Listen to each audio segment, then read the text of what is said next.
បាទសួស្តីអ្នកជំនាញទាំងអស់គ្នាថ្ងៃនេះយើងមកបន្តសាច់រឿង novel របស់យើងជាបន្តទៅទៀតមុននឹងចូលទៅដល់សាច់រឿងសម្រាប់អ្នកក្លាហានទាំងអស់គ្នាដែលមិនទាន់បានចុច like ឬក៏ subscribe ឲ្យ channel របស់មីននោះទេប្រសិនបើអ្នកទាំងអស់គ្នាពេញចិត្តនៅវីដេអូមួយនេះបន្តពីទស្សនាឲ្យនោះកុំភ្លេចអាចពិចារណាជួយចុច like ឬក៏ subscribe ឲ្យadminម្នាក់មួយបានអញ្ចឹងយើងចូលទៅកាន់វីដេអូរបស់យើងតែម្ដងបាទអញ្ចឹងភាគមុនគឺយើងបានដឹងហើយបន្ទាប់ពីការប៉ះទង្គិចគ្នាឡហ្វុងគឺបានបញ្ចេញនៅពិភពលោកទន្លេខ្មៅរបស់គាត់មកថែមទាំងបានបង្ខំឲ្យបយន្តនឹងកាប់នៅលំហដើម្បីរត់គេចទៀតជាលទ្ធផលឡហ្វុងគឺបានបដៅទៅកាន់យៀនស៊ូដោយបានបំផ្លាញនៅរាងកាយខ្លួនរបស់គេទាំងអស់ហើយឥឡូវនេះគឺនៅសល់តែម្ចាស់ក្រុងខ្យល់ស្ងួតតែប៉ុណ្ណោះឡហ្វុងគាត់ក៏បានគិតថាប្រទេសខ្យល់រន្ទះបុរាណនិងប្រទេសអណ្ដាតភ្លើងបុរាណគឺស្មើគ្នាហើយរាជវង្សទាំងមូលនៃប្រទេសខ្យល់រន្ទះបុរាណភាគច្រើនគឺហ្វឹកហាត់ទៅលើខ្សែឈាមដើមរាជវង្សនៃប្រទេសអណ្ដាតភ្លើងបុរាណក៏មានអ្នកហ្វឹកហាត់ខ្សែឈាមដើមដែរប៉ុន្តែយ៉ាងណាក៏ដោយនៅក្នុងប្រទេសអណ្ដាតភ្លើងបុរាណគឺមានលក្ខខណ្ឌខ្ពស់ជាងលុះត្រាតែមនុស្សម្នាក់ហ្នឹងឈានទៅដល់កម្រិតស្ដេចព្រះទើបអនុញ្ញាតឲ្យមានការវិតម្លៃនៅមុនពេលចាប់ផ្ដើមដើរនៅលើមាគ៌ានៃខ្សែឈាមដើមហើយចំពោះម្ចាស់ក្រុងខ្យល់ស្ងួតមួយនេះឡហ្វុងសម្លឹងមើលទៅកាន់រាងកាយរបស់គេគឺជាអ្នកដើរនៅលើមាគ៌ាខ្សែឈាមដើមដែរប៉ុន្តែមិនទាន់ឈានទៅដល់ដំណាក់កាលកំពូលនោះទេឡហ្វុងសម្លឹងមើលទៅកាន់ម្ចាស់ក្រុងខ្យល់ស្ងួតរួចហើយក៏បានស្រែកឡើងថាកាបគ្រាន់តែគិតរួចទន្លេខ្មៅចំនួន300000ក៏បានប្រែក្លាយទៅជាខ្សែនៃពន្លឺផ្លែដើរវាពោពេញទៅដោយកម្លាំងយ៉ាងខ្លាំងប៊ុំពេលនោះគ្រប់ទីកន្លែងគឺពោពេញទៅដោយពន្លឺនៃដាវពណ៌ខ្មៅឆ្លងកាត់នៃពិភពទន្លេខ្មៅនឹងតែម្ដងវាគឺបំផ្លាញអ្វីៗគ្រប់យ៉ាងគឺចាក់ទៅគ្រប់ទិសទីតែម្ដងដោយសារតែផ្លែដាវវាច្រើនណានៅពេលហ្នឹងគ្រាន់តែសម្លឹងមើលទៅកាន់ផ្លែដាវរហូតដល់300000ហ្នឹងក៏ធ្វើឲ្យអារម្មណ៍របស់ម្ចាស់ក្រុងខ្យល់ស្ងួតហ្នឹងភ័យរន្ធត់ដែរពីព្រោះថាឥឡូវខ្លួនគេហ្នឹងគឺមិនអាចកិច្ចតាណាបាននោះទេត្រូវបានជាប់ដោយទន្លេខ្មៅរបស់ឡហ្វុងទាំងស្រុងហើយក៏រងពីការចាក់របស់ដាវរបស់ឡហ្វុងតែម្ដងបន្ទាប់ពីនឹងរួចមកនៅលើរាងកាយរបស់ម្ចាស់ក្រុងខ្យល់ស្ងួតគឺពោពេញទៅដោយរបួសដោយសារតែពីការកាប់នៅដាវរាប់ពាន់ម៉ឺនដើមរបស់ឡហ្វុងនឹងឯងប៉ុន្តែបើទោះបីជាអញ្ចឹងក៏ដោយរបួសនៅលើដងខ្លួនរបស់ម្ចាស់ក្រុងខ្យល់ស្ងួតវាក៏បានជាសះស្បើយឡើងមកវិញម្ចាស់ក្រុងខ្យល់ស្ងួតគេក៏បានសើចឯងគឺបានបំបែកស្បែករបស់យើងបង្ហូរឈាមយើង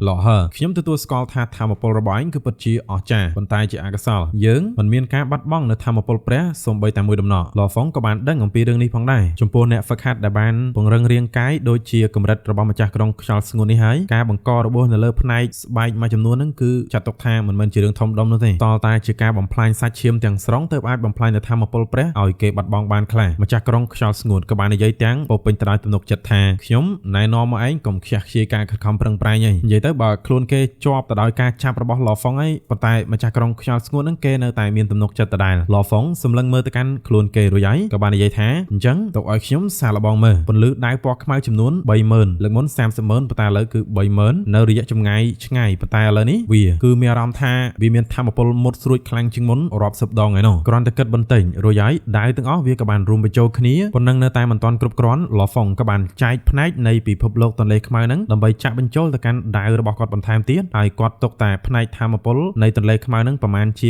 1000លានប៉ុណ្ណោះគឺវាអាចគ្រប់គ្រាន់ក្នុងការចាប់ទៅកាន់ម្ចាស់ក្រុងខ្យល់ស្ងួតហើយធម៌ពលសះសល់តែប្រមាណគឺគាត់នឹងប្រើបញ្ចូលទៅលើដាវរបស់គាត់ហ្នឹងតែម្ដងភ្លាមៗនោះឡហ្វុងរាងកាយរបស់គាត់ក៏បានពង្រីកកាន់តែធំទៅហើយក៏បានលាតបាតដៃចាប់ករបស់ម្ចាស់ក្រុងខ្យល់ស្ងួតខណៈពេលហ្នឹងគឺអញ្ចឹងអ្នកទាំងគ្នារាងកាយរបស់ម្ចាស់ក្រុងខ្យល់ស្ងួតហ្នឹងគឺមិនទាន់នៅក្បែរឡហ្វុងនៅឡើយនោះទេមានន័យថាលើមុនហ្នឹងគឺវានៅឆ្ងាយប៉ុន្តែគាត់ក៏បានឲ្យគេចូលមកចិត្តប៉ុន្តែគ្រាន់តែថាឥឡូវហ្នឹងគឺឡហ្វុងគាត់បានទាញឲ្យម្ចាស់ក្រុងខ្យល់ស្ងួតហ្នឹងគឺមកចិត្តគាត់តែម្ដងហើយដៃហ្នឹងគឺចាប់ទៅលើករបស់ម្ចាស់ក្រុងខ្យល់ស្ងួតហ្នឹងផ្ទាល់តែម្ដងឡហ្វុងរាងកាយរបស់គាត់គឺឈរយ៉ាងរឹងមាំមែនតើពេលហ្នឹងម្ចាស់ក្រុងខ្យល់ស្ងួតគេក៏ព្យាយាមរើបំរាស់ដែរប៉ុន្តែបើមើលទៅកាន់ដៃរបស់ឡហ្វុងណាមិនកម្រើកសំបីតែបន្តិចទុយទៅវិញគឺចាប់ទៅលើករបស់ម្ចាស់ក្រុងខ្យល់ស្ងួតយ៉ាងណែនតែម្ដងទស្សនវិជ្ជាត្រង់ហ្នឹងដៃឆ្វេងរបស់ឡហ្វុងគឺកំពុងតែចាប់ច្បាច់កទៅកាន់ម្ចាស់ក្រុងខ្យល់ស្ងួតយ៉ាងណែនខណៈពេលដែលម្រាមទាំង5នៃដៃស្ដាំរបស់គាត់គឺបានចាក់ចូលទៅក្នុងខ្លួនរបស់ម្ចាស់ក្រុងតែម្ដងឡហ្វុងគឺមានអារម្មណ៍ថារាងកាយរបស់ម្ចាស់ក្រុងខ្យល់ស្ងួតគឺធន់ខ្លាំងមែនទែនកម្លាំងដែលឡហ្វុងចង់វាបហាទៅភាគច្រើនគឺត្រូវបានបន្សាបទៅដោយស្បែករបស់ម្ចាស់ក្រុងនឹងតែម្ដងម្រាមដៃទាំង5របស់ឡហ្វុងចាក់ចូលទៅក្នុងសាច់របស់គេយ៉ាងខ្លាំងបន្ទាប់សាច់របស់ម្ចាស់ក្រុងខ្យល់ស្ងួតហ្នឹងគឺវារឹតតែធន់ថែមទៀតបើសង្ខេបឲ្យខ្លីទៅគឺថារាងកាយរបស់ម្ចាស់ក្រុងខ្យល់ស្ងួតហ្នឹងវាប្រៀបបានដូចជាគ្រឿងសឹកមួយដ៏រឹងមាំខ្លាំងអញ្ចឹងមិនថាជាស្បែកសាច់ឬក៏ឆ្អឹងនោះទេប៉ុន្តែបើនិយាយអំពីដៃរបស់ឡហ្វុងវិញវាប្រៀបបានដូចជាម៉ាស៊ីនស្វានអញ្ចឹងគាត់ក៏ដូចជាកណប់ទ្របដែរព្យាយាមចាក់ទម្លុះទៅកាន់រាងកាយរបស់ម្ចាស់ក្រុងរហូតដល់ឆ្អឹងរហូតដល់ឡហ្វុងលូកដៃរហូតដល់ពាក់កណ្ដាលខ្លួនរបស់ម្ចាស់ក្រុងខ្យល់ស្ងួត ហើយដល់ពេលនោះឡហ្វុងគឺមិនអាចបន្តទៅមុខទៀតបានគាត់ក៏ភ្ញាក់ផ្អើលដែរចំណែកឯម្ចាស់ក្រុងខ្យល់ស្ងួតឯនោះវិញទឹកមុខរបស់គេនឹងក៏បានប្រែប្រួលក្នុងចិត្តរបស់គេនឹងគឺមានការភ្ញាក់ផ្អើលដោយត្រូវបានដៃរបស់ឡហ្វុងចាក់ទម្លុះពាក់កណ្ដាលចូលទៅក្នុងខ្លួនពីដើមឡើយគេមិននឹកស្មានថាឡហ្វុងអាចធ្វើបែបនឹងបាននោះទេពីព្រោះថាការដែលជាអ្នកហ្វឹកហាត់ខ្សែឈាមដើមត្រូវបានសន្មតថារាងកាយនឹងគឺពិតជាខ្លាំងគួរឲ្យខ្លាចប៉ុន្តែពេលនេះដៃរបស់ឡហ្វុងមួយគឺចាប់ទៅលើកកខណៈពេលដែលម្រាមដៃទាំង5ដែលបានលូកចូលទៅក្នុងខ្លួនឯហ្នឹងម្រាមដៃទាំង5ហ្នឹងគឺដូចជាកញ្ញាំអញ្ចឹងបញ្ចេញនូវធម៌ពលនៃផ្លែដាវយ៉ាងច្រើនវាក៏បានហែកនៅរាងកាយរបស់ម្ចាស់ក្រុងខ្យល់ស្ងួតទៅជាបំណែកសម្លេងរបស់ម្ចាស់ក្រុងខ្យល់ស្ងួតគេក៏បានស្រែកទាំងមិនសុខចិត្តថាឡហឺតើឯងហ្វឹកហាត់រាងកាយដល់របៀបណាទៅខ្ញុំប្រកាសណាស់ថាឯងមិនទាន់ហ្វឹកហាត់រាងកាយក្នុងខ្សែឈាមដើមនោះទេប៉ុន្តែរាងកាយរបស់ឯងខ្លាំងជាងយើងទៅទៀតក្នុងក្បាលរបស់ម្ចាស់ក្រុងខ្យល់ស្ងួតគឺពោពេញទៅដោយសំណួរចង់សួរទៅកាន់ឡហ្វុងខ្លាំងមែនតើអញ្ចឹងហើយក៏ដោយសម្ដីរបស់គេគឺនៅតែថ្លោះដដែលគេក៏បាននិយាយទៅកាន់ឡហ្វុងម្ដងទៀតថាកុំខ្ជះខ្ជាយធម៌ពលរបស់ឯងអីទោះបីជាឯងហាក់បីដូចជាអាចធ្វើយើងរងរបួសម្ដងហើយម្ដងទៀតក៏ដោយប៉ុន្តែយើងមិនបានខាតបង់នៅធម៌ពលព្រះសំបីតែមួយដំណក់និយាយអីនិយាយទៅឡហ្វុងគឺនៅតែបន្តហែកនៅរាងកាយរបស់ម្ចាស់ក្រុងខ្យល់ស្ងួតទាំងដែលម្ចាស់ក្រុងខ្យល់ស្ងួតហ្នឹងគឺនៅតែនិយាយដដែលថាយើងដឹងថាឯងខ្លាំងទោះបីជាយើងក៏មិនអាចធ្វើអីទៅកាន់រាងកាយរបស់ឯងបានដែរពេលហ្នឹងក៏ស្រាប់តែឡហ្វុងគាត់ឈប់មកសន្ទុះហើយក៏បានសរសើរថាពិតមែនហើយរាងកាយរបស់លោកគឺពិតជាខ្លាំងប៉ុន្តែគ្រាន់តែការនិយាយរបស់ឡហ្វុងជាប់ដាវស្មោលឈាមក៏បានលេចឡើងនៅលើដៃស្ដាំរបស់គាត់ម្ចាស់ក្រុងខ្យល់ស្ងួតក៏នៅតែបង្ហាញទឹកមុខមិនខ្វល់ដដែលដាវមែនទេឡហ្វុងដៃនៅតែចាប់កកដដែលខណៈពេលដែលដៃស្ដាំក៏វីដាវស្មោលឈាមរបស់គាត់ក្នុងពេលនោះធម្មពលនៃទន្លេខ្មៅចំនួន90ពាន់លានបានរួមផ្សំគ្នាជាមួយនឹងផ្លែដាវរបស់គាត់បញ្ជូនតាមរយៈដាវនឹងឯងដ៏មុតស្រួចហើយនៅពេលដែលដាវនឹងវារឹងមកចូលជាមួយនឹងទន្លេខ្មៅបែបហ្នឹងគឺថាវារឹងមាំធន់ឡហ្វុងក៏បានកាប់ទៅត្រង់ចង្កេះរបស់ម្ចាស់ក្រុងខ្យល់ស្ងួតនឹងតែម្ដងទាំងស្បែកទាំងសាច់ទាំងឆ្អឹងអីហ្នឹងដាវរបស់ឡហ្វុងគឺបានកាប់ឆ្លងកាត់នៅរាងកាយរបស់គេទាំងមូលតែម្ដងនេះគឺមានន័យថាដាវរបស់គាត់គឺបានកាប់ដាច់ជាពីរនឹងឯងខណៈពេលដែលម្ចាស់ក្រុងខ្យល់ស្ងួតគេនៅតែនិយាយដដែលថាវាគ្មានប្រយោជន៍ទេប៉ុន្តែនៅពេលហ្នឹងគឺឃើញថារាងកាយរបស់ខ្លួនគឺបានដាច់ជាពីរបាត់ទៅហើយផ្នែកក្រោមទៅផ្សេងផ្នែកលើទៅផ្សេងស្អីគេកែវភ្នែករបស់ម្ចាស់ក្រុងខ្យល់ស្ងួតគឺពោពេញទៅដោយការភ្ញាក់ផ្អើលមិនត្រឹមតែប៉ុណ្ណោះទន្លេខ្មៅរបស់ឡហ្វុងគឺបានហូរចេញមកពីរាងកាយរបស់គាត់ហើយវាទៅរំពាត់ជុំវិញរាងកាយទាំងពីររបស់ម្ចាស់ក្រុងខ្យល់ស្ងួតដែលដាច់ជាពីរនឹងតែម្ដងបន្ទាប់ពីរាងកាយរបស់គេត្រូវបានបំបែកជាពីរហើយកម្លាំងនៃរាងកាយរបស់ម្ចាស់ក្រុងខ្យល់ស្ងួតក៏ត្រូវបានថយចុះបន្ទាប់មកឡហ្វុងបន្តកាប់ទៅកាន់រាងកាយរបស់ម្ចាស់ក្រុងខ្យល់ស្ងួតម្ដងហើយម្ដងទៀតហើយប្រកែធន់មែនទេឥឡូវឡហ្វុងក៏គាត់មិនធុញនៅក្នុងការកាប់ដែរចិញ្ច្រាំយកកាប់យកក្នុងរយៈពេលខ្លីតែប៉ុណ្ណោះរាងកាយរបស់ម្ចាស់ក្រុងខ្យល់ស្ងួតនឹងគឺបានក្លាយទៅជាបំណែកដុំសាច់រហូតដល់រាប់សិបដុំទៅហើយប៉ុន្តែបើទោះបីជាផ្នែកនៃរាងកាយរបស់គេទៅជាដុំអញ្ចឹងក៏ដោយប៉ុន្តែផ្នែកទាំងអស់ហ្នឹងគឺវាមើលទៅនៅតែមានភាពរស់រវើកហើយនឹងធន់ខ្លាំងមែនទែនប៉ុណ្ណឹងមិនចប់ទេអ្នកទាំងនេះសម្ដីរបស់គេនៅតែថ្លោះដដែលគេនៅតែសើចយ៉ាងសប្បាយ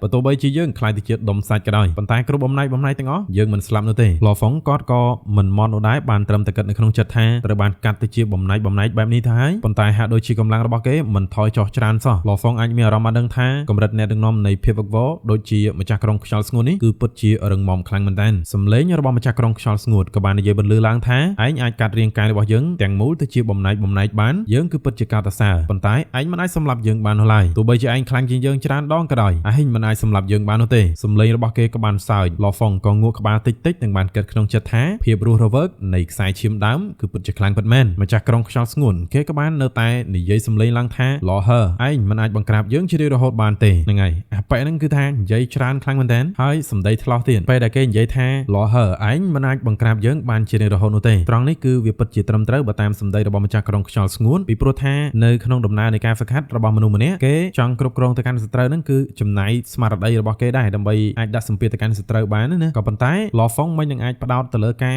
រឃុំឃាំងទៅកាន់ម្ចាស់ក្រុងខ្យល់ស្ងួតបានជារៀងរហូតទៅពីព្រោះថាគាត់គឺតែងតែនឹងត្រូវធ្វើការហ្វឹកហាត់និងផ្ដោតអារម្មណ៍របស់គាត់នៅក្នុងការធ្វើរឿងអីផ្សេងទៀតអញ្ចឹងហើយបានជាម្ចាស់ក្រុងខ្យល់ស្ងួតគេនិយាយមកគឺមានទំនុកចិត្តបែបហ្នឹងណាអញ្ចឹងហើយឯងគួរទៅដោះលែងយើងទៅយើងទទួលស្គាល់ថាវាគឺជាកំហុសរបស់យើងដែលបានធ្វើឲ្យឯងខឹងដោះលែងយើងទៅហើយយើងនឹងផ្ដល់នៅខ្សែសកលចំនួន100ពាន់លានជាសំណងយ៉ាងម៉េចដែរឡហ្វុងញញឹមដោះលែងលោករាងកាយរបស់លោកគឺពិតជាមានតម្លៃណាស់បើទោះបីជាលោកជ្រើសរើសបោះបង់ចោលនៅរាងកាយរបស់លោកនេះក៏ដោយប៉ុន្តែអាវុធក៏ដូចជាកំណប់ទ្រព្យដែលរាងកាយពិតរបស់លោកបានយកមកវាមានតម្លៃលើសពី100ពាន់លានខ្សែសកលនឹងទៅទៀតហើយឡហ្វុងក៏យល់ច្បាស់ណាស់ចំពោះរាងកាយអ្នកដែលហ្វឹកហាត់ខ្សែឈាមដើមក្នុងកម្រិតដែលខ្លាំងបែបនេះរាងកាយរបស់គេនឹងគឺមានតម្លៃខ្លាំងមែនទែនម្ចាស់ក្រុងខ្យល់ស្ងួនគេបានស្រែកទាំងកំហឹងឡើងថាអញ្ចឹងតើឯងចង់បង្ក្រាបយើងរហូតតាមមែនទេនៅពេលហ្នឹងបំណែកដុំសាច់រាប់សិបដុំដែលត្រូវបានបង្ក្រាបដោយឡហ្វុងហើយសម្លេងរបស់ម្ចាស់ក្រុងខ្យល់ស្ងួតគឺនៅតែនិយាយមក តដដែលថាឯងពិតជាចង់បែងចែកការផ្ដោតអារម្មណ៍របស់ឯងដើម្បីតែបង្ក្រាបយើងតាមទេអញ្ចឹងតើឯងហ្វឹកហាត់ដោយរបៀបណាទៅប៉ុន្តែលហ្វុងគឺមិនតបនោះទេនិយាយតែពាក្យមួយម៉ាត់នោះទេគឺថាប្រមូលរួចហើយដុំសាច់ទាំងអស់ហ្នឹងក៏បានក្តោបដោយទន្លេខ្មៅរបស់លហ្វុងរួចហើយក៏បានបញ្ជូនចូលទៅកាន់ប៉មផ្កាយនៅក្នុងលំហនៃប៉មផ្កាយនៅជាន់មួយជាធម្មតានៅក្នុងប៉មផ្កាយយើងដឹងស្រាប់ហើយវាគឺមានកម្លាំងបង្ក្រាបជាធម្មជាតិទៅហើយដូច្នេះលហ្វុងមិនចំណាយកម្លាំងនៅក្នុងការផ្ដោតស្មារតីដើម្បីបង្ក្រាបទៅកាន់ម្ចាស់ក្រុងខ្យល់ស្ងួតអ្វីនោះទេពីព្រោះតែប៉មផ្កាយគឺមានសមត្ថភាពបង្ក្រាបហើយនឹង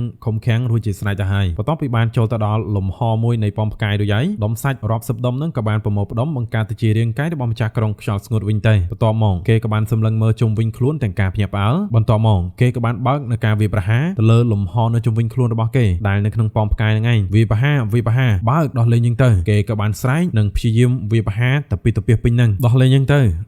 ងទៅសម្លេងម្ចាស់ក្រុងខ្យល់ស្ងួតគឺបានស្រែកទាំងការខឹងសម្បាតើនេះគឺជាកណប់ទ្របកម្រិតស្ដេចព្រះតើមែនទេតើខ្ញុំត្រូវជាប់ឃុំនៅក្នុងកណប់ទ្របកម្រិតស្ដេចព្រះតើមែនទេ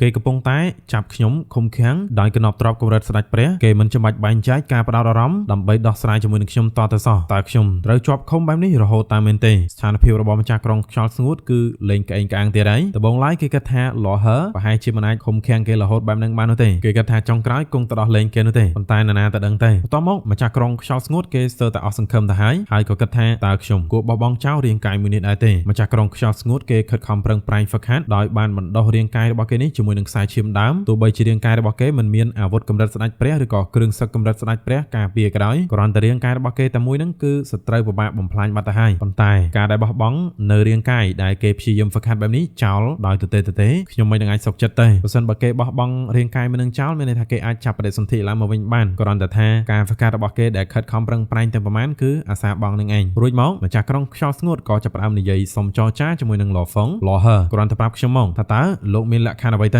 ៅព្រមដោះលែងខ្ញុំពេលនេះសម្លេងរបស់ម្ចាស់ក្រុងខ្យល់ស្ងួតនឹងហាក់ដូចជានិយាយរៀងខ្សោយជាងមុនបន្តិចហើយលហឺឆាប់ប្រាប់ខ្ញុំមកដរាបណាឲ្យតែសិទ្ធនៅក្នុងអំណាចរបស់ខ្ញុំនឹងធ្វើវាឲ្យលោកភ្លាមលហ្វុងក៏សួរថាតើលោកអាចផ្ដល់កណប់ទ្រព្យប្រមាណឲ្យខ្ញុំទេម្ចាស់ក្រុងខ្យល់ស្ងួតខ្ញុំនឹងព្យាយាមរកវិធីដោះស្រាយខ្ញុំអាចប្រមូលបានខ្សែសកលប្រហែលជា800ពាន់លានតែប៉ុណ្ណោះលហ្វុងគឺគាត់កវីក្បាលតែម្ដង800ពាន់លានលោកគឺជាកម្រិតអ្នកដឹកនាំនៃភាពវឹកវរដែនកំណត់កម្ពុជាច្បាស់ណាស់ថាអាចរកខ្សាច់សកលបានលើសពីនឹងឆ្ងាយខ្លាំងណាស់ប៉ុន្តែ800ពាន់លានវាតិចពេកហើយជាមួយនឹងរាងកាយរបស់លោកហើយនឹងអាវុធរបស់លោកមួយចំនួនវាគឺមានតម្លៃលើសនេះទៅទៀតម្ចាស់ក្រុងខ្យល់ស្ងួនគឺដឹងថាខ្លួនឯងមានបញ្ហាហើយមិនដឹងថាតើគួរចរចារបៀបណាទៀតនោះទេថ្មីនេះគេបានលក់នៅគុជមាសវិញ្ញាណឈាម12គ្រាប់ឲ្យទៅកាន់វិមានទាំងពីរអាណាចក្រហើយគេទទួលបានត្រឹមតែ360ពាន់លានប៉ុណ្ណោះភាគច្រើនគឺគេចាយទៅលើការហ្វឹកហាត់របស់គេអស់ហើយដោយសារតែគេគឺជាអ្នកហ្វឹកហាត់ខ្សែឈាមដើមលហ្វុងក៏បាននិយាយឡើងថាបើអញ្ចឹងខ្ញុំមិនដោះលែងលោកនោះទេម្ចាស់ក្រុងខ្យល់ស្ងួតគេនៅស្ងៀមបន្តិចគេគឺមានជំរើសមួយទៀតក្នុងនាមជាសមាជិកនៃគ្រួសាររាជវង្សប្រទេសខ្យល់រន្ទះបារានខ្ញុំអាចសុំជំនួយពីគ្រួសាររាជវង្សដើម្បីដោះលែងខ្ញុំបានប៉ុន្តែយ៉ាងណាក៏ដោយតម្លៃដែលខ្ញុំត្រូវលះបង់តបស្នងសងត្រឡប់ទៅវិញនៅពេលក្រោយវាគឺពិតជាធំអានេះគឺម្ចាស់ក្រុងខ្យល់ស្ងួតគេគិតខ្លួនគេណាហើយឥឡូវហ្នឹង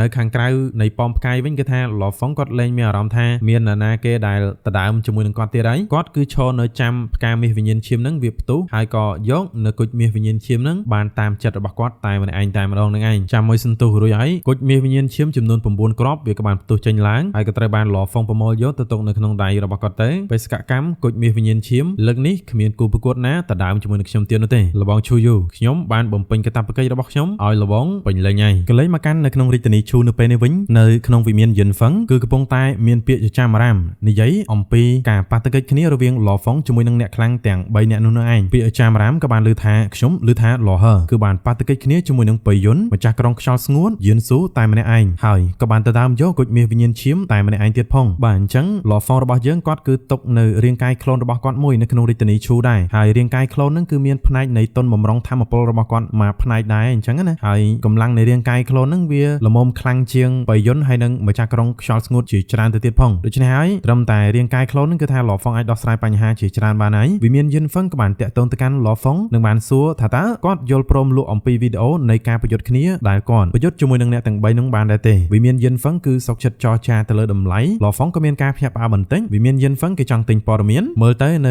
ៅក្នុងសមរភូមិមួយហ្នឹងគ្មាននរណាគេក្រៅពីលហ្វុងហើយនឹងម្ចាស់ក្រុងខ្យល់ស្ងួតនោះទេដែលបានឃើញយ៉ាងច្បាស់អំពីសមរភូមិមួយហ្នឹងប៉ុន្តែដោយសារតែម្ចាស់ក្រុងខ្យល់ស្ងួតហ្នឹងគឺត្រូវបានលហ្វុងចាប់ឃុំហើយអញ្ចឹងហើយព័ត៌មានទាំងអស់គឺនៅក្នុងកណ្ដាប់ដៃរបស់គាត់តែម្ដងវិមានយិនហ្វឹងគឺសុកចិត្តទិញនៅព័ត៌មានមួយហ្នឹងក្នុងតម្លៃ100ពាន់លានសម្រាប់ខ្សែអាត់វីដេអូ ដែលបង្ហាញអំពីឈុតឆាកប្រយុទ្ធពេញលេញឡហ្វុងក៏បានតថ្លៃថា200,000 លានវិមានយិនហ្វឹងក៏បានផ្ញើសារតបមកវិញថាឡហឺនៅលើទ្វីបដើមនេះមានមនុស្សតិចតួចណាស់ដែលមានលទ្ធភាពទិញនៅព័ត៌មានបែបនេះភាគច្រើនគឺជាកម្រិតស្ដេចព្រះហើយនឹងកម្រិតអ្នកដឹកនាំនៃភាពវឹកវរដែលកម្រមួយចំនួនមានមនុស្សតិចតួចណាស់ដែលព្រមទិញវាម្យ៉ាងវិញទៀតនៅពេលដែលពួកគេទិញហើយពួកគេគឺអាចចែករំលែកបន្តគ្នាទៀតផងបន្តមកឡហ្វុងក៏ចុះថ្លៃឲ្យបន្តិចគឺ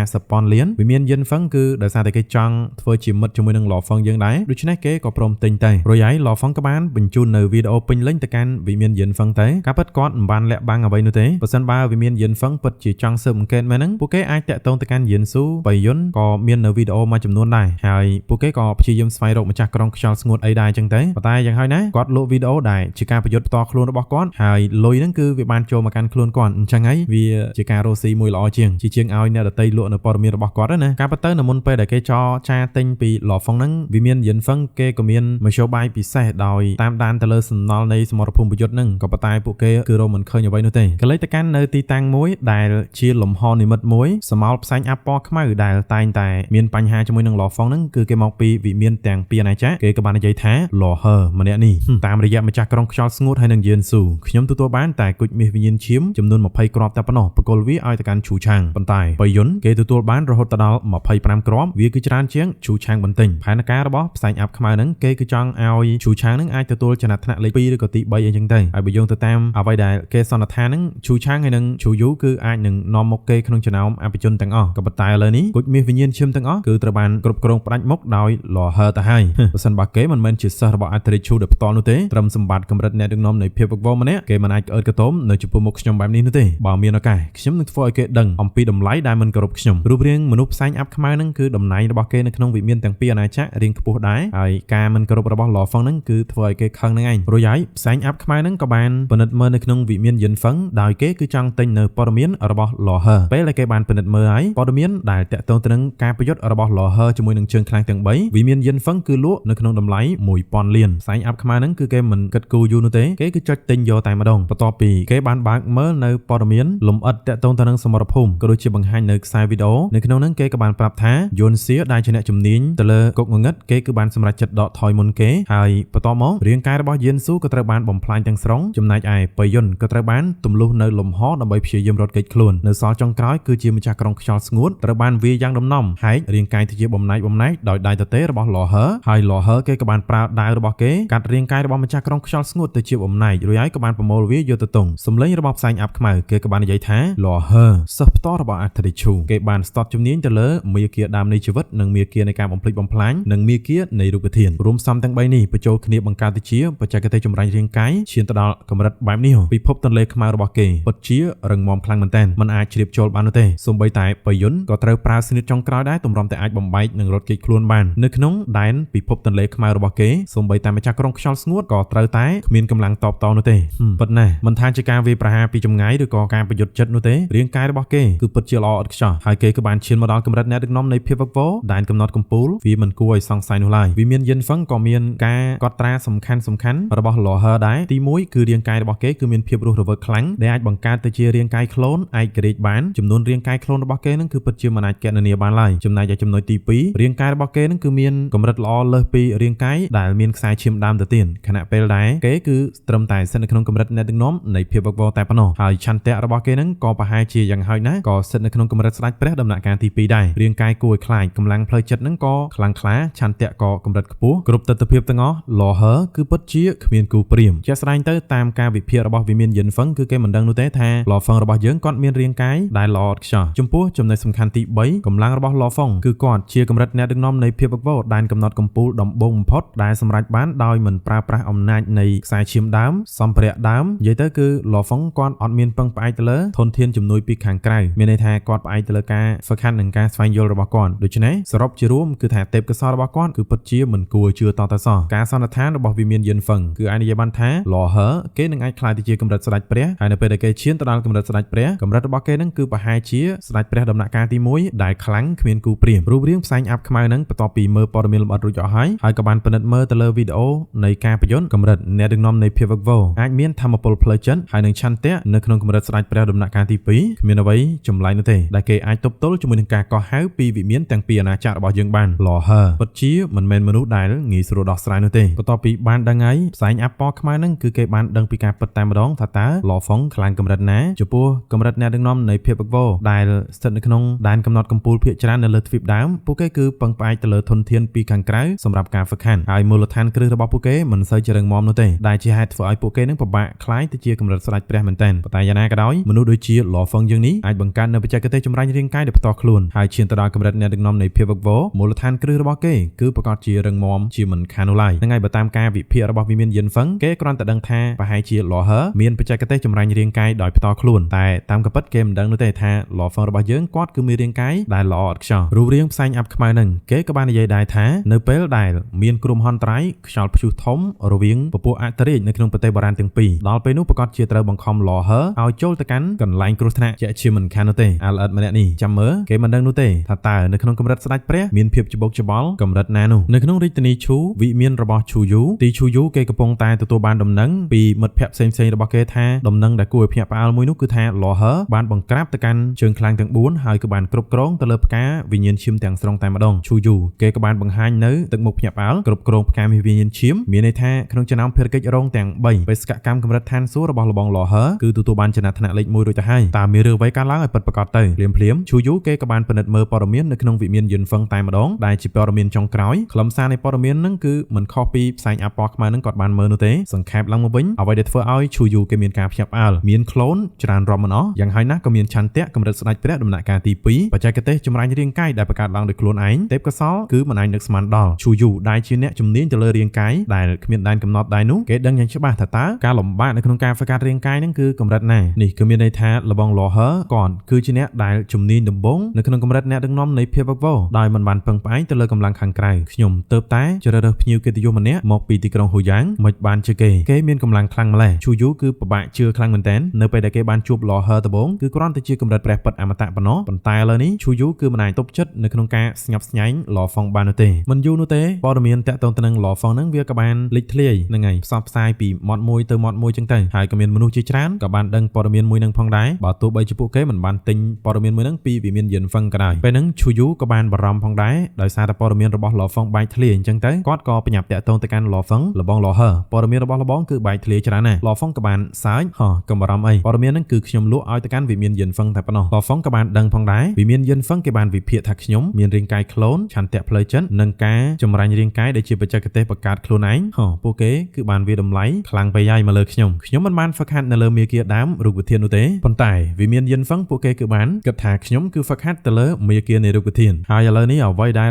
ឡហ្វុងត្រូវធ្វើជាជំហានបន្ទាប់ហ្នឹងគឺគាត់ត្រូវតែប្រមូលផ្ដុំធ្វើយ៉ាងម៉េចឲ្យបំបែកចូលទៅកាន់កម្រិតស្ដេចព្រះពីព្រោះថាគ្រឹះរបស់គាត់គឺរឹងមាំគ្រប់គ្រាន់ហើយយើងងាកមកកាន់វិមានរបស់អាត្រិឈូនេះវិញព័ត៌មានរបស់វិមានយិនហ្វឹងគឺពិតជាល្អពិតមែនអាត្រិឈូគាត់បានសម្លឹងមើលទៅកាន់ព័ត៌មានដែលវិមានយិនហ្វឹងគាត់បានផ្សព្វផ្សាយពេលនេះទឹកមុខរបស់អាត្រិឈូនឹងគឺពោពេញទៅដោយភាពរីករាយតែម្ដងគាត់ពេញចិត្តខ្លាំងមែនទែនសិស្សរបស់ខ្ញុំម្នាក់នេះឡហ្វឹងគឺពិតជាមានទេពកោសល្យមិនធម្មតាពិតមែនគេគឺជាកម្រិតអ្នកដឹកនាំនៃភាពវឹកវរដែលកំណត់កម្ពូលដំបូងគេបំផុតដែលមិនពឹងផ្អែកទៅលើធនធានពីខាងក្រៅចំពោះអ្នកដែលអាចរីកចម្រើនមកដល់កម្រិតមួយនេះបានហើយមិនមានពឹងផ្អែកទៅលើធនធានពីខាងក្រៅដូចជាសម្ភារៈដើមឬក៏ខ្សែឈាមដើមអីហ្នឹងគឺថាវាពិតជាគួរឲ្យចាប់អារម្មណ៍ខ្លាំងមែនទែនវាមានន័យថាមនុស្សម្នាក់ហ្នឹងគឺទេពកោសល្យរបស់គេខ្លាំងកម្រិតណាហើយការយល់ដឹងរបស់គេហ្នឹងគឺវាអស្ចារ្យកម្រិតណាអាត្រិឈូគាត់ក៏បានគិតថាឥឡូវនេះខ្ញុំគួរតែស្វែងរកធនធានសំខាន់មួយចំនួនសម្រាប់សិស្សរបស់ខ្ញុំម្នាក់នេះហើយគាត់គឺនឹងត្រៀមធនធានសម្រាប់សិស្សរបស់គាត់ដើម្បីបំបែកចូលទៅកាន់កម្រិតស្ដេចព្រះនៅលើទ្វីបដើមនេះសម្រាប់ធនធានដែលកម្រិតស្ដេចព្រះគេភាគច្រើនត្រូវការហើយនឹងគិតថាវាជួយទៅដល់ពួកគេខ្លាំងណាវាមិនមែនជាធនធានដែលផ្ដល់ដោយបុព្វបុរសនៃប្រទេសបារាំងទាំងពីរនោះទេប៉ុន្តែវាគឺជាធនធានដែលបន្សល់ទុកដោយរាមច្បងយ័ន្តចំពោះរាមច្បងយ័ន្តគាត់គឺពិតជាមានចិត្តល្អខ្លាំងមែនទែនចំពោះទ្វីបដើមដោយបានបន្សល់ទុកធនធានជាច្រើនសម្រាប់ឲ្យជីវិតដែលជាអ្នកហ្វឹកហាត់នៅក្នុងទ្វីបដើមហ្នឹងប្រកួតប្រជែងគ្នាដើម្បីទទួលបានអ្នកដែលមានសមត្ថភាពក៏អាចទទួលបានកាន់តែច្រើនទៅចំណែកឯឧទាហរណ៍ដូចជាបច្ចេកទេសលៃយ័ន្តរបស់ឡហ្វុងក៏ជាធនធានមួយក្នុងចំណោមធនធានទាំងអស់ដែលរាមច្បងយ័ន្តគាត់បានបន្សល់ទុកដែរគាត់ក៏បានបន្សល់ទុកច្បាប់ចម្លងជាច្រើនហើយមិនមែនមានត្រឹមតែបច្ចេកទេសលៃយ័ន្តតាមប៉ុណ្ណឹងនោះទេវាមានបច្ចេកទេសដែលស្មើទៅនឹងបច្ចេកទេសលៃយ័ន្តផ្សេងទៀតដែរអញ្ចឹងណាគ្រាន់តែថាធនធានទាំងអស់ហ្នឹងគឺត្រូវទាមទារឲ្យមនុស្សម្នាក់ហ្នឹងប្រឹងប្រែងប្រកួតប្រជែងដើម្បីទទួលបានខ្លួនឯងហើយមិនមែនមានត្រឹមតែមរតកនោះទេវាមានដូចជាអាវុធកណ្ដប់ទ្រព្យនិងឱកាសកម្រមួយចំនួនអាត្រិឈូគាត់មិនដឹងថាគួររៀបចំអ្វីនោះទេបានត្រឹមតែគិតថាហើយមិនចាំបាច់បញ្ញាប់នោះទេចាំមើលខ្ញុំនឹងរៀបចំផែនការម្ដងបន្តិចឥឡូវយើងងាកមកកាន់នៅ ក្នុងប្រទេសស៊ីទីក្រុងព្រំដែនគឺជាទីក្រុងរបស់លាវយិននេះយើងកុំតណាភ្លេចលាវយិននៅក្នុងទីក្រុងលាវយិនហ្នឹងឯងហើយមានបន្ទប់សម្ងាត់មួយលាវយិនគេកំពុងតែពិនិត្យមើលព័ត៌មានតាក់ទងទៅនឹង Loher ដែលជាព័ត៌មានអាប់ដេតចុងក្រោយបន្ទាប់ពីបានពិនិត្យមើលរួចហើយគេក៏បានដឹងដូចអ្នកដទៃទៀតផងដែរ Loher គឺជាកម្រិតអ្នកដឹកនាំនៃភាពវឹកវរកំពូលដំបូងគេបំផុតនៅលើទ្វីបដើមដែលពឹងផ្អែកទៅលើបច្ចេកទេសចម្រាញ់រាងកាយដែលបង្កើតឡើងដោយខ្លួនឯងដោយមិនមាននៅធនធានជំនួយពីខាងក្រៅហើយក្នុងរយៈពេលខ្លីខាងមុខគេអាចនឹងក្លាយទៅជាកម្រិតស្ដេចព្រះទៀតហើយក៏ថែមទាំងមានរាងកាយក្លូនរាប់មិនអស់លាវយិនគ្រាន់តែបានឃើញព័ត៌មានមួយហ្នឹងគឺធ្វើឲ្យគេងឹតមុខឆឹងហើយគេគឺមានអារម្មណ៍ថាហាក់ដូចជាមានការគំរាមកំហែងមកលើខ្លួនគេខ្លាំងមែនទែនទាំងដែលពីមុនសមត្ថភាពរបស់គេនឹងគឺអាចបំផ្លាញទៅកាន់ជីវិតរាប់មិនអស់បានយ៉ាងងាយស្រួលហើយទីក្រុងហ៊ូយ៉ាងគឺជាទីក្រុងរបស់ Lo Feng ដែលជាអ្នកជិតខាងរបស់គាត់ទៀតធ្វើឲ្យលាវយិនឥឡូវហ្នឹងគឺ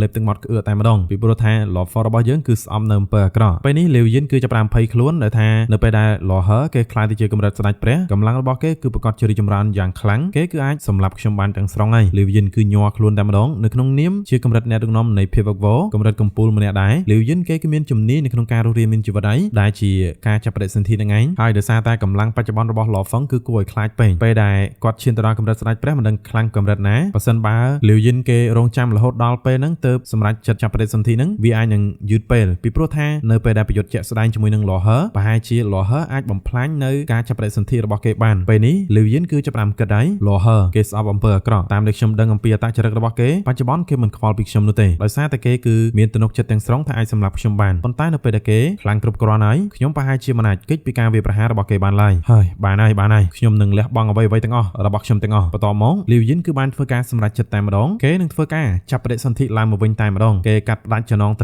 ំណងបាបកម្មអីជាមួយនឹង Loher ចោលទាំងអស់តែម្ដងណាដោយកើតឡើងសារជាថ្មីនៅក្នុងអត្តសញ្ញាណថ្មីរបស់គេហើយគេនឹងលាក់ខ្លួនរហូតដល់កម្លាំងរបស់គេខ្លាំងគ្រប់គ្រាន់ទើបបង្ហាញអត្តសញ្ញាណហ្នឹងហើយសរុបឲ្យខ្លីមកគឺថាលាវយិនគេសម្រេចចិត្តបោះបង់ចោលអ្វីៗគ្រប់យ៉ាងទាំងអស់របស់គេហ្នឹងដើម្បីចាប់បដិសន្ធិឡើងមកវិញនៅខាងទឹកដីនៃអាណាចក្រព្រិលឯនោះវិញផ្កាព្រិលវាក៏បានលាយឡំនៅក្នុងខ្យល់អាកាសខ្លះក៏បានធ្លាក់យ៉ាងយឺតទៅលើផ្ទៃដីចំណែកឯកំទីព្រិលទាំងអស់ដែលបានកកហើយនឹងជាប់នៅលើផ្ទៃដីស្រាមខ្លះវាក៏បានហូរទៅជាទន្លេរីឯខ្លះទៀតក៏នៅកកនៅឡើយហើយក៏ប៉ុន្តែទាំងផ្កាព្រិលក៏ដូចជាទន្លេរាប់មិនអស់នៅទីនេះវាដូចជាចរន្តសរសៃឈាមអញ្ចឹងហើយទាំងអស់ហ្នឹងគឺជាទម្រង់របស់បុព្វបុរសនៃអាណាចក្រព្រិលដែលជាទម្រង់ពិតរបស់គេបុព្វបុរសអាណាចក្រព្រិលគឺជាមនុស្សម្នាក់ដែលហ្វឹកហាត់ទៅលើមាគ៌ាដើមនៃជីវិតបន្តមករូបរាងដែលបង្កើតឡើងពីព្រិលមួយក៏បានបង្កើតឡើងចេញជារូបរាងញញឹម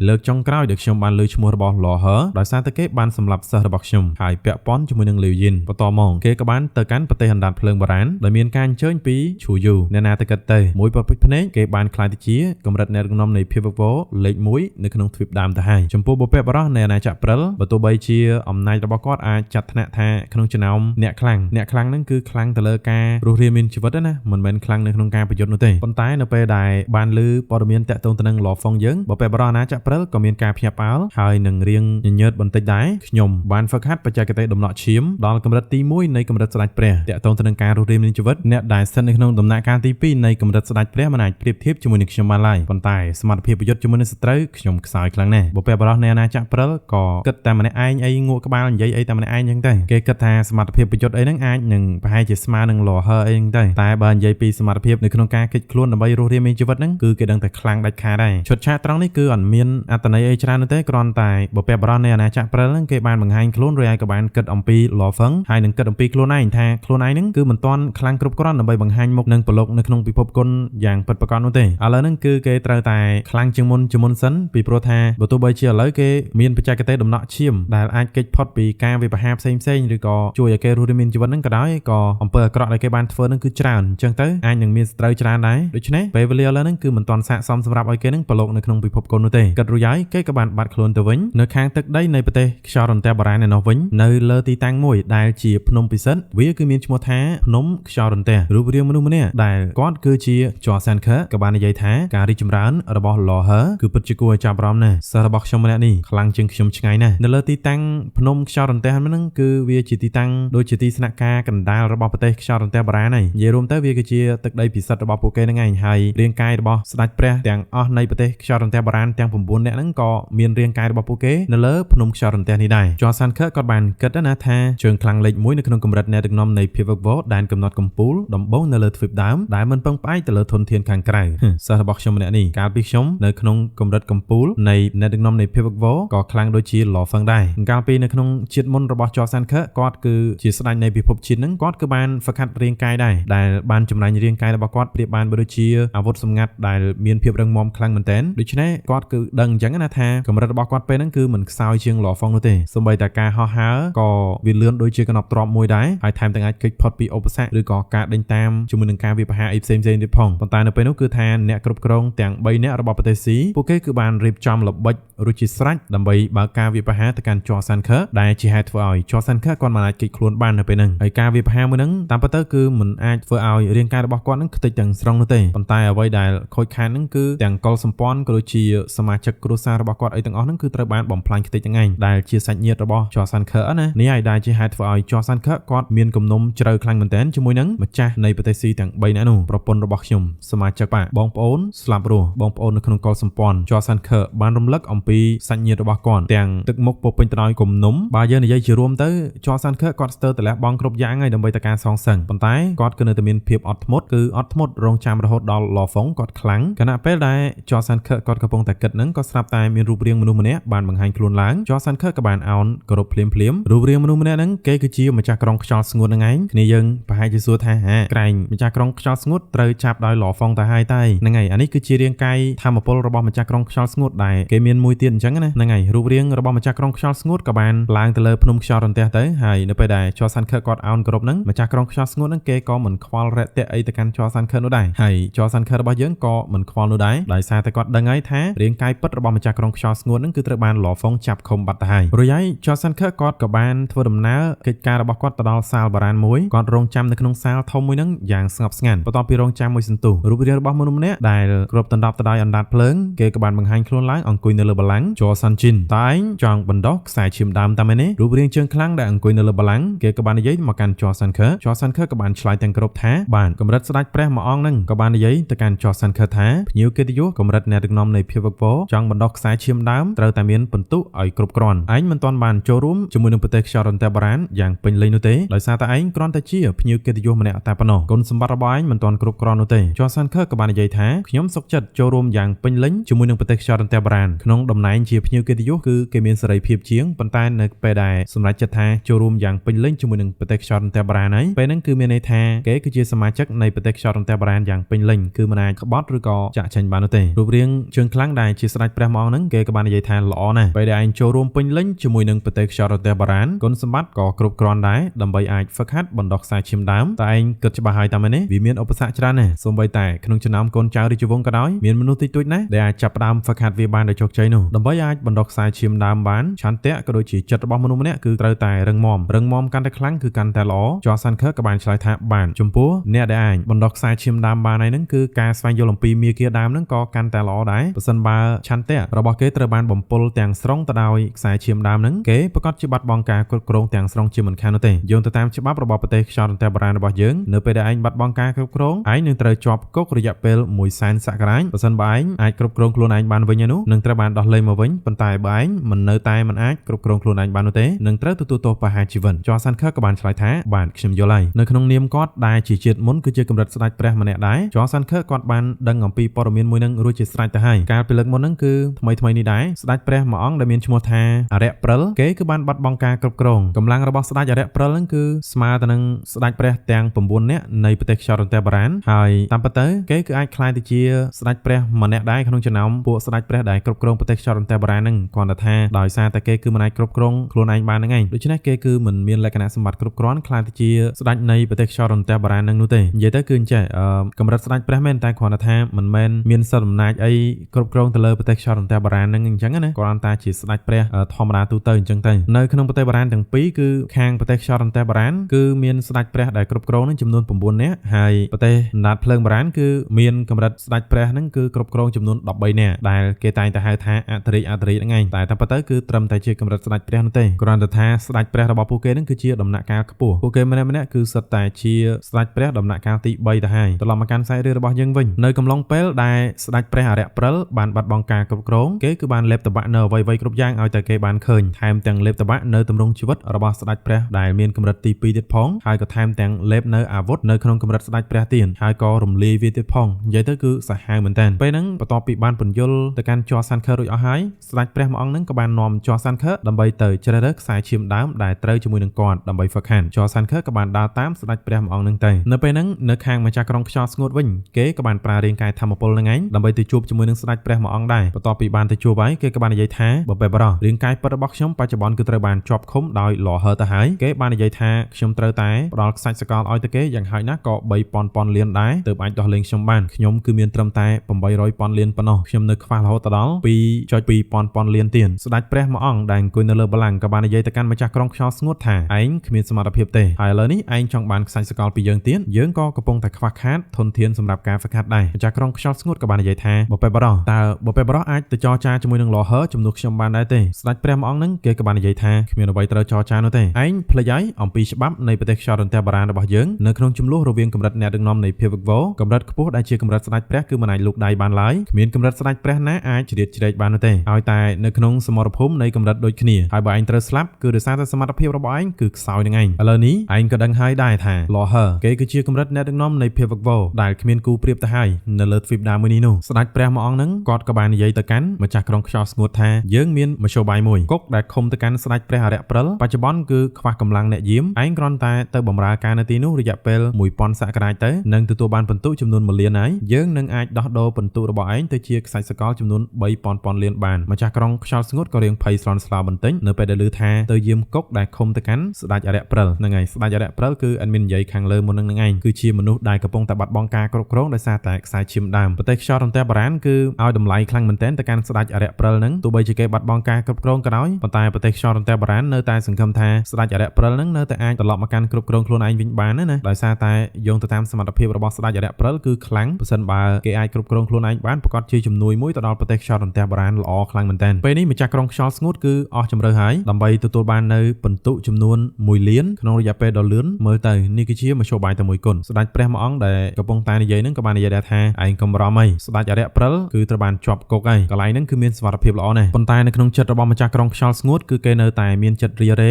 ការដែលទៅយាមនៅកន្លែងគុកដែលឃុំឃាំងទៅកាន់ស្ដេចអរិយព្រិលគឺមានគ្រោះថ្នាក់បើទោះបីជាគេប្រើរាងកាយធម្មពលហ្នឹងទៅយាមក៏ដោយប៉ុន្តែបើសិនបើព្រលឹងរបស់គេត្រូវបានបំពុលហ្នឹងគឺវាមានមហន្តរាយខ្លាំងមែនទែនហើយជាទូទៅអ្នកដែលត្រូវទៅយាមហ្នឹងគឺគេតែងតែប្រើនៅរាងកាយអាយ៉ងរបស់កម្រិតស្ដេចព្រះដើម្បីទៅយាមម្ចាស់ក្រុងខ្យល់ស្ងួតក៏សុំបុព្វបុរសគេហ្នឹងគឺគិតម្ដងទៀតរួចហើយក៏បានចាក់ចេញត្រឡប់ទៅវិញទៅមិនយូរប្រហែលនោះទេនៅខាង law firm របស់យើងឯនោះវិញរយៈពេល3ថ្ងៃហ្នឹងគឺបានកន្លងផុតទៅដែល3ថ្ងៃហ្នឹងគឺជារយៈពេលនៃការផ្ទុះរបស់គុជមាសវិញ្ញាណឈាមលើកទី2កំឡុងពេលហ្នឹង law firm គឺមិនមានការជ្រៀតជ្រែកពីអ្នកខាងក្រៅអីដទៃទៀតនោះទេមានន័យថាគាត់ហ្នឹងគឺអាចគ្រប់គ្រងគុជមាសវិញ្ញាណឈាមហ្នឹងបានទាំងស្រុងហ្នឹងឯងការផ្ទុះលើកទី2ក៏បានចប់ law firm សម្លឹងមើលទៅកាន់ផ្កាមាសវិញ្ញាណឈាមដោយស្ងប់ស្ងាត់ងក់ក្បាលតិចៗលើកនេះខ្ញុំទទួលបានគុជមាសវិញ្ញាណឈាមចំនួន72គ្រាប់គាត់រួចហើយ law firm ក៏បានដកពិភពទន្លេខ្មៅរបស់គាត់ចេញក្នុងរយៈពេល3ថ្ងៃកន្លងមកនេះពិភពទន្លេខ្មៅរបស់គាត់ហ្នឹងគឺបើករហូតតែម្ដងការពារខ្លាចនរណាគេម្នាក់មកលួចហើយគាត់ទុកពេលឲ្យម្ចាស់ក្រុងខ្យល់ស្ងួតរយៈពេល3ថ្ងៃហើយប៉ុន្តែ